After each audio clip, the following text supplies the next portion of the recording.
Hello, everybody. Andy Goldberg here. Welcome back to the Founders Chair podcast. Extremely excited to have on the show today Greg McNally from the company VITA. Greg, welcome to the Founders Chair. No, thank you, Andy. I'm glad to be here. Really excited to hear your story. We like to start off by hearing your personal story first, Greg. So just want to know a little bit about you, the person, where you're from, family, hobbies.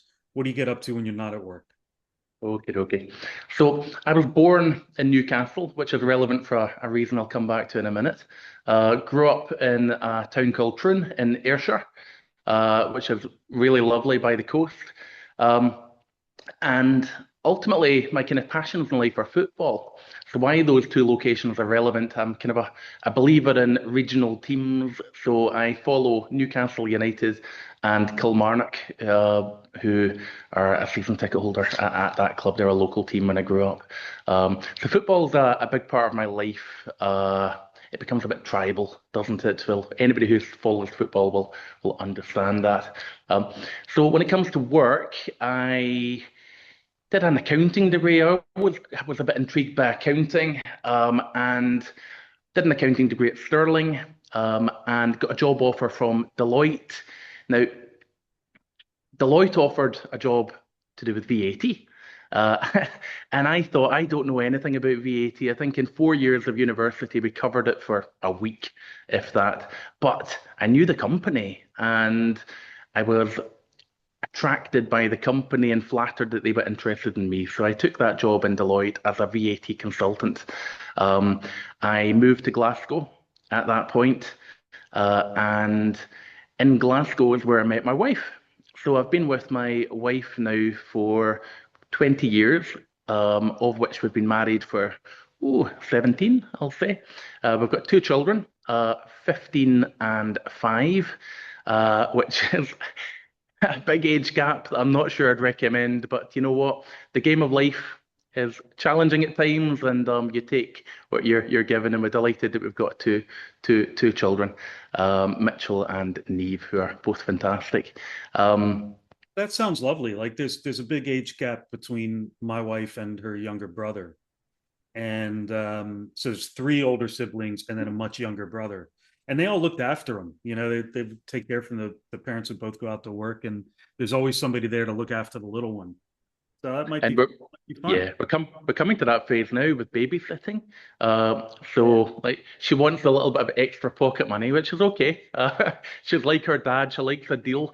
But you know, she's always willing if we want to go and have a cinema night or go and get a meal as a couple. You know, we now have that ability that she can look after Mitchell, which is fantastic. Why did you move to Glasgow? What brought you here? Work, to be frank. You know, so I grew up in Ayrshire, and lived in the Stirling area for 5 years after that. And, you know, growing up that's probably a personality point actually. Growing up in Ayrshire, in Troon, it's a small town, 15,000 people. So I had offers from Glasgow, Edinburgh, and Stirling. So my dad took me to Edinburgh, and it was too big. You know, I was literally at 18 years old, overwhelmed. Um, and we took me to Glasgow, and he said, "This is too close to home. I'm not willing to pay for a flat. So if you come to Glasgow, I'll buy you a train ticket and you can live at home." Now, my mother passed away when I was 17, and my dad got remarried, and they were married a long time, and all of that's fine. But back then, you know, it was very fresh for me. And I didn't enjoy that dynamic, and it didn't feel like home anymore. So I didn't want to live at home commuting. So Edinburgh was too big, Glasgow wasn't on the table, and I went to Stirling, and they've got a campus there, and it's lovely. It's like a little community outside of the Stirling town, and it just felt right immediately on looking at it, and I've got no regrets at all. Yeah. Tell us a story, Greg, about how the business came about. At what point did you have decide you had the confidence to go out and do it on your own? Yeah, this is interesting because the company was founded in 2019, but that's not when I started thinking about it.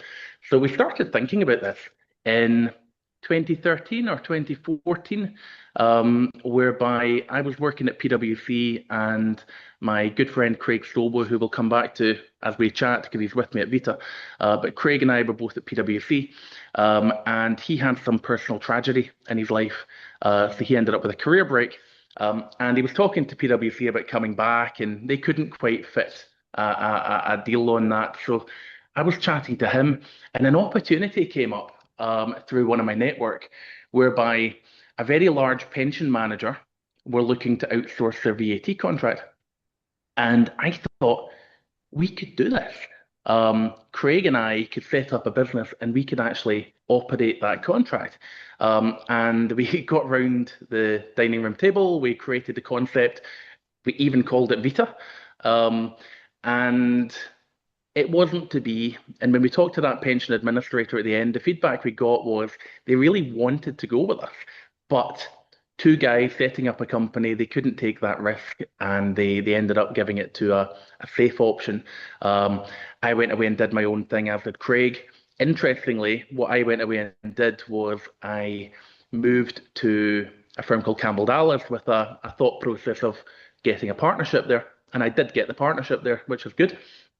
And one of the contracts I won was that pension administrator. So that cycle kind of went a couple of years. The firm that they gave it to wasn't doing a particularly good job. I pitched for it in my Campbell Dallas capacity and we won that. And that was one of the things that elevated me in the eyes of other people and probably helped me in my personal journey of getting that partnership. Through that journey, though, I ended up talking a good few years later with another individual who was running a sole practice, and he was at me, come and join me, come and be my partner in this business. And I didn't. Like we had a cup of coffee and a chat about it, but I ended up thinking, I'm going to come and help you build your business. And while he's talking about giving me equity, I thought, I'm really just elevating you. So I kind of stuck with my Campbell Dallas journey, and basically, they went through a private equity takeover, and the company is doing really, really well. And there's a lot of people doing really, really well. So I'm not sitting here bad mouthing it. But what people need to realize is everybody has to find their own place in the world of business, and you need to be somewhere that you're going to be happy. Because I think if you're happy, you're more likely to thrive. And I just found I wasn't overly happy in that environment. And what changed for me was, I'm kind of chasing this dream about being at the table with the people who run the company. And now all of a sudden, the company's owned by private equity in another location. And it felt to me unachievable at that time to kind of be at that party. So I took the decision then, don't go and build somebody else's business. But I like what they're doing. Why couldn't I do that myself? And I'd had that in the back of my mind all the way back to 2013, 2014, when we first kind of thought about Vita. And I jumped. I took that decision. Like it was all on my own choice. I think the business was surprised that I was leaving. But that kind of is what it is. So that was kind of like the journey of the thought process. So tell us a little bit about Vita now. What do you do and who do you do it for? Yeah, so this is interesting because we'll probably need to break this into a couple of phases. We've got the what was Vita back at the beginning. So let's start there because it's the founder's chair, and we'll talk about the journey. Um, so we're in 2019 November, and it's pre-COVID. So with hindsight, we know what's coming around the corner in the new year, but we didn't know that then. So in year one, well, I guess what is Vita? We are VAT advisors predominantly, but we're problem solvers and we're troubleshooters. So what we don't do a lot of is compliance. When people think about VAT, they might think, well, we've got a quarterly VAT return to do, we've got box filling to do. We'll offer that to some people who really need it and it's specialist and it's complicated, but we don't go looking for that. Where we come in would be for organizations that have a problem, they don't know how to solve it. HMRC are looking at something and they're becoming under pressure and they want help with that. Or in an ideal world, and you'll hear many tax advisors say the ideal world, a company with an idea of something they want to do, and before they do it, to go and take advice. Because in that world, there's so much that you can do and be proactive and say, well, if you do this, this will happen. And if you do that, an alternative will happen. And you've got choices. And each choice will have consequences. So we can add a lot of value that way too. So back at the beginning, what I identified as the business was lots and lots of accounting firms who don't have what I was offering. So back in Campbell Dallas, we had a team of 4 or 5 people. There's other firms out there doing what I do with their own team, but ultimately there are lots of people who didn't have a team, and I would go and tap their door and ask if they needed help. So that was the challenge with COVID. And it led me to an important lesson in the business, which I wanted to talk about today, which is do the right thing. It's a real kind of strong philosophy of mine. I know it's really simple, and people probably think that they all do it. I don't know how true that is, but what happened was we were in a world of COVID, and my marketplace was accounting firms. But if you think about it, a really good client, a really good sized firm might have between 60 and 100 people for me. But if you're running a firm with 60 to 100 people and you've got COVID and you've got furlough and you've got a guy called Greg phoning you up or emailing you going, I can help you with your VAT, the timing was just terrible. So I had a realization very quickly that people had bigger problems on their plate than how they're going to deal with their VAT. And I was a bit concerned about what my message would be, because if I pushed too hard, then I was conscious of the fact that we're going to come out the other side of this. And when there is like proper opportunity to do work, I don't want that name association with, oh, that guy that was really annoying 3 months ago when the world was on fire. So I very much took the view of do the right thing. And in my head, the right thing was really back off, you know, be passive in my messaging of I am here if anybody needs me, but really to not be pushy and to build the foundations of the business through passive marketing. The good news is we did come out the other side of COVID, and year two, we absolutely skyrocketed. When I say we, it was only me back then. But like to give you context, year one, I did about 20% of my salary that I just left. And in year two, I matched it. So my 3 year plan was to get there. And I got there at the end of year two. So year one was lower than hoped, year two was higher than hoped. And I think the messaging from that would be, do the right thing at all times. And if you are going to be thinking about founding a business, be prepared, be very conservative in your planning and just make sure that you have the means to kind of get through the initial bit. Now, hopefully other people won't be kind of walking into COVID, but you don't know what's around the corner and you don't know what individual challenges would be. And I think I was fortunate that I'd kind of prepared myself for that part of the business. So what about mentally in year one? You hear stories, successful entrepreneurs, and they're sleeping on their friend's sofa, and Jeff Bezos has a door for a desk. Yeah. Were you thinking in year one doing 20% of what you were earning that's okay? This is just part of it, or were you No. what did I get myself into?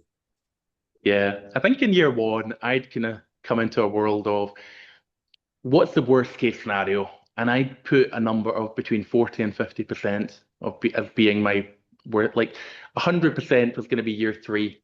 So maybe 40, 60, 70, and then 100 in year three. So when we're doing 20, and it really wasn't a lot of money, and we'd have like a couple of months where nothing would be billed. Um, and there was a lot of doubt. And back then, so Mitchell, we would have been pregnant back then. Mitchell was born in April 2020, which was right in the middle. Like when we went to the hospital for Mitchell's birth, I wasn't allowed in until they phoned me. At which point it was like, no, no, you need to get here now. But at the point, and I had to run in through an empty hospital. So with the family dynamic, there was a lot of self-doubt, and me and my wife would have been having conversations of, have we done the right thing? But you also need to remember, there's not a lot of choice at that point. You've made your bed, and much as I'm saying, the world of accountants are all looking after each other, putting people on furlough. Like my former employer, who probably left with the message of, should anything change, let us know first, would be delighted to talk to you. Did they say that? I think they did. uh, but would they have been delighted to talk to me at that moment when they're putting 80% of the staff on furlough? They're probably on a freeze for recruitment. So I think there was just a lot of kind of mental challenges. What I do remember was me and my wife walking the dog, not at the end of year two, maybe part of the way through year two, when everything was coming back to normal and the pipeline was great and business was coming in and just had a really good feeling. And I remember saying to my wife, we're lucky. We're lucky with the timing. I know it might seem that we're unlucky, but no, it's not true. Another kind of philosophy of mine is join the dots, which you can't join the dots into the future, but you can very much look back at how you got here and sometimes what things meant and timing. And the point about these dots, things were fine. And as we now know with hindsight, 5, 6 years later, they're going fantastically well, which we'll come on and talk about. But back then, what if I hadn't taken that leap of faith at that time? What if I'd waited 6 months more? Well, COVID would have hit. Now, would I have ever had the mental resolve to say, well, I'm going to do this on my own? Or would I have had that doubt in my mind that what if another COVID wave comes? Well, now's not the right time. And if now's not the right time, then possibly now's never going to be the right time. And the moment can pass you by, and before you know it, you're an employee. You're not going to found your own business at any point. So I like to look back at it and go, there was a reason for leaving at that point, and much as there was a struggle, we got through that struggle, and it probably made me stronger, and it's all for a reason. What would you say has been your biggest learning as a business owner? Um, right. So the biggest learning is I'm going to say two things. I want to say it's okay, like having the freedom to fail, like that's a common one that I've kind of read in clever books, but it's not what I'm going to land on actually. It is an important point that failing helps you to understand what works. So the more you fail, the more you'll do good things. But actually, what I'm going to land on here is that when you've got a thought process, make sure you take the time to think about what might go wrong. Now, I've learned that the hard way because I'm a very optimistic person and I can get into a little world and a bubble in my head where the I'll plan what might go right. If I take this choice, if I hire this person, what would the world look like? And I romanticize about that into everything's going to be fantastic. And to my credit, most of the times I've done that, I've probably got an 80% batting average of success, but very often, well, not very often, on the few occasions it goes wrong, I do end up finding I reflect on it and go, well, what happened there? And when I reflect on it, I think to myself, I didn't think that through. I didn't actually stop at the beginning. I was so focused on all of the things that would go right and how I make them go right. I never stopped to think what could possibly go wrong. And some of that's out of your control. And that's the part that people need to realize that you can go down that road and think about it and then do problem solving of how do I fix that. But sometimes the things out of your control, and you need to be mindful of that to at least the best ability you can.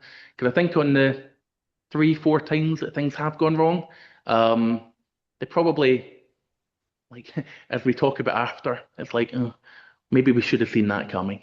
And if we stopped to actually take the time, we probably could have. Yeah, well, I mean, hindsight's a wonderful thing, but if you're right, it helps you grow, get stronger for the next thing, right? So, um, fail faster, Yeah. fail better, and then learn from it and move on. Um, so what's the next big thing for you in your business, Greg? What do the next 1 to 3 years look like in terms of growth and opportunity and challenges? Yeah. So where we are at the moment, we've kind of grown the business. I guess we ended up going into year three all on my own. In year four, we took on an employee. Probably have to shout out some people here. So I had a kind of mentor, Bill Power. Bill and I would sit down and have coffee once a year, and he would nudge me and kick me off my chair, kick me off the fence rather, kick me off the fence, and ask me what I'm doing and what I plan to do. And one year we actually had a cup of coffee, and he said, "What's your capacity like? I've got an idea that I could help you with, and I think we can double your business." And I went, "Well, that would be great because I've just taken on my very first employee who starts on the 1st of October, and I would love to grow and double the business." Fast forward a year, nothing happened. We sit down for a cup of coffee. We're all apologetic about the fact that nobody did anything. And he's like, "How did you get on?" And I'm like, "Well, we doubled the business. Not through anything that Bill and I did, just by bringing on an employee who then was doing the things that I didn't want to be doing, allowed me to add value." And I think that's a key message here. If you're talking about a founding journey, where are you adding value? That's what the clients are buying. So you need to find a way that you can maximize that. And if you're doing parts of the business which are slowing you down, then once you hit a point that you can afford to, which isn't at the beginning, but when you do, then hire and bring in support to allow you to do more of the things that you enjoy doing and that the clients value and will pay you for. So we doubled the business on that philosophy of I just did more of the good bit and less of the bad bit. Mm. The year after that, we added 30% on top of what had already doubled. And Craig Stobo joined me, and Jennifer joined me, and we had more people, and we were able to do more value. We're currently in year six, and we're pushing towards 500,000, which would be another 50% growth on that. And we've now hired Tony and Chantal. So Tony's technical 20 years, Jennifer's technical 20 years, Chantal's our practice manager, non-chargeable. So again, we're getting a focus of somebody who can do the bits and pieces for the whole team to allow the team to add the value. But to answer your question, where are we going? The next 2 to 3 year plan is to get to £1 million. And how do we do that? Well, we actually have the people already, and I think this is what makes us a little bit different. In the accountancy profession, when teams are building and teams are hiring, they're usually hiring people after they needed them. It's like, show me a business case, and the business case is we needed these people yesterday, and it's like, well, okay, go to market, and it'll take 3 months to find them. So we have attracted some really good people, and I think why they've come to VITA is what VITA is, the journey that VITA's been on. We're trying to do things a bit differently. We're trying to be a little bit old-fashioned in what we consider to be the value, but be modern enough to kind of use the kind of, we're using the IT that we should be. We're not reliant on AI, but we are monitoring things like how, like our resource that we use is Tolly and Kroner. They are packages full of knowledge in VAT, and they are putting out products called Tolly AI and Kroner AI. So when it comes to AI, it's not going to replace what we do, but we're kind of mindful that things are changing and we're trying to be modern that way. But ultimately, we're trying to go back to the future. We're being back to basics of what is client service and what do clients value. And one of my kind of soapbox moments is I think in the profession, client service is dropping. And that's having a knock-on effect that, well, if you have a firm like ours who are kind of doing things the old-fashioned way, it makes us look great. Oh, you did what you said you were going to do. You delivered on time, you delivered on budget. These little things go a long way in a market where people don't return phone calls or go over budget and expect the client to pay for that. But it's not as simple as that, because ultimately what we need to work out is what do the clients value? 30 years ago, the client wanted an accountant who would be a family friend, who could be invited to the children's birthday party. They don't now.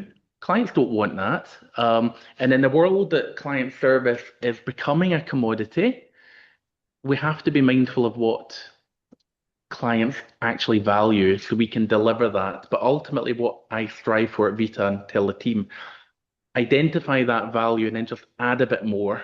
And it doesn't mean we can always deliver at 100. You know, if we say the market's dropped to 80 and we're delivering at 100 and we're doing fantastic, then that's great. But if the expectation levels drop to 50 and we're delivering up at 100, then we're being silly at that point. So we just need to kind of identify what the clients actually value, deliver that value, and then trying to deliver something a little bit above and beyond. And by doing that, I genuinely believe that we're going to feel different in the market and we're going to gain market share. And we're already seeing that, you know, we're kind of going 250, 325, 500 turnover. It's in a nice growth curve. And it's mainly word of mouth. It's only recently that we've been doing any kind of proper marketing. Like I've only been on LinkedIn now doing posting for 3, 4 months. And I think these things will help, but it's ultimately we're trying to work out our place in the market and add value. Well, we will be watching closely. Um, any final advice, Greg, you would have? You know, what would be one piece of advice you'd have for business owners or would-be business owners that are just starting out on their own or who are considering going out on their own? Good question. So, like obviously we don't know what these businesses are, so we're talking a generic business, but ultimately somebody's setting up on their own, they're doing it for a reason. They're not happy with something that's led them to this point where they're thinking, I don't like the way it's done. I could do it better, or there's a gap in the market if we do such and such. So that's great. So kind of believe in that message and then be true to that kind of those values that you can hold and kind of go after that. And it's back to the point about being authentic. You know, I think clients love organizations which are authentic. You know, people work with people. And if you are out there thinking that something could be done differently and people are going to value that, then in all likelihood they will. So just kind of keep the faith in that and kind of make sure that that becomes your cornerstone that you're going to build from. Mhm. And at times there will be people who are telling you to do things differently. Um, and that's okay. It's always good to take on opinion, but just make sure that you remain authentic. So probably one of the things I found is I almost had like 5 years of following my own internal compass. Um, and at some point, it was like, oh, but we need to have this help, we need to have that help. And we started to get consultants in on marketing, on PR, on mentoring. And I started finding I lost my track a little bit. Now, these roles are important. We're going to keep with the PR, we're keeping with the marketing, etc. I'm not saying you shouldn't do these things, but just try to filter through and do it in a way that kind of follows your authentic side and make sure it's delivering what you wanted to do at the beginning. Because, in a nutshell, nobody can sell your business better than you can. If you're talking to somebody, nobody can deliver that message better than you. And if that's landing, then and it's growing, then just make sure you can keep following that path. Great advice and a great note to end on, Greg, as we come to the end of our time in the founder's chair. Time flies, doesn't it? Indeed, indeed. uh, No, thank you. Enjoyed this, Andy. yeah, look, it's been a real pleasure speaking with you today and finding out more about you and your business. And really appreciate you being on the show. And just want to say thanks again to all our viewers and listeners for tuning into the Founders Chair each and every week. More to come soon, but just want to say thanks once again to Greg McNally from VITA. Greg, thanks so much for being in the Founders Chair. Thank you very much for having me.